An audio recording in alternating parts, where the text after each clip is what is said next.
Olá, seja bem-vindo ao nosso vídeo.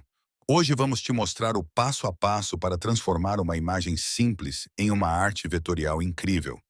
Seja para projetos criativos, design gráfico ou até personalização de estampas, a vetorização é uma técnica poderosa que permite ampliar ou editar suas imagens sem perder qualidade. Antes de começarmos, se você curte esse tipo de conteúdo, aproveite para se inscrever no canal e deixar o seu like.